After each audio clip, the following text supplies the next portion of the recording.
Good afternoon, grade 8s, and welcome back to take 5 of the virus sessions. I hope you're doing all right.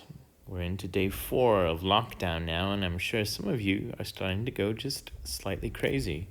And even maths is starting to become interesting. In today's micro lesson, we're going to use distribution to solve equations. And it should be familiar to us. So, for example, if we have a situation that looks like this, we're going to solve by multiplying the 3 through the brackets and then the 2 through the brackets. I know some of you are still struggling with this concept. So basically, just to recap, it's 3 times everything in the bracket. So 3 times the x, and then we bring the sign down, and 3 times the 2. And that's all going to be equal to 2 times x minus 2 times 1. If we simplify this, we get 3x plus 6 equals 2x minus 2. And then we're going to be able to solve the equation like we've been learning in the past week. We're going to put all of the variables on one side and the numbers on another side. Clearing some space so that we can solve this equation, we are going to look first at the numbers. All right, if we want to move the numbers over to the one side, we're going to look at the plus. We see that this plus here, right, needs to be taken away.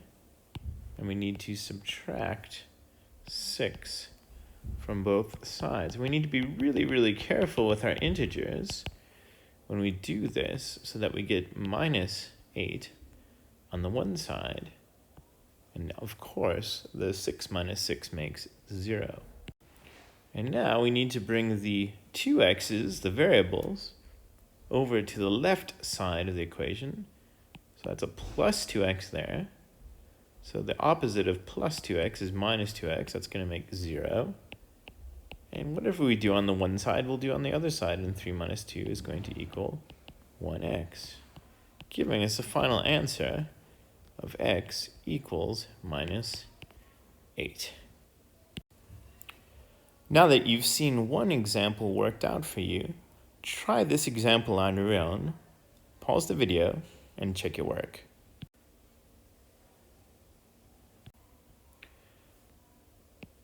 So to start this problem out, we're going to multiply the 4 times the x, and the 4 times the minus 3, and on the other side, 7 times x, and 7 times 3. And to write it in a simpler form, it will become 4x minus 12 is equal to 7x plus 21.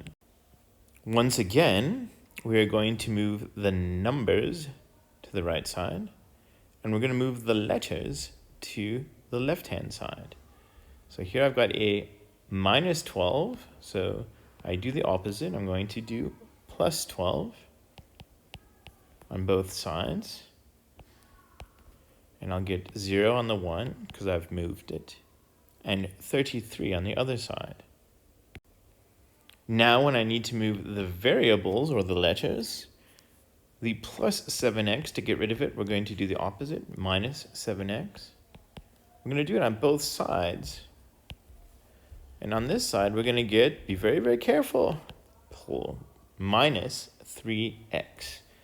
Just be careful with those integers and make sure you have the correct sign. Rewriting the problem, getting rid of the zeros, we get minus 3x equals 33. So if you remember back to last week, we have to figure out this little problem. 3 times the x has to become somehow just 1x. So we've got to loosen it up and get rid of that minus 3. And because we multiplied to get the first part, we will now divide to undo that work and give us a final answer of x is equal to minus 11. That's all there is, grade 8. It's a very easy concept. Just keep revising it, watching the video until you understand it, because now we can finally do some complex examples. Stay healthy, stay safe, and talk again soon.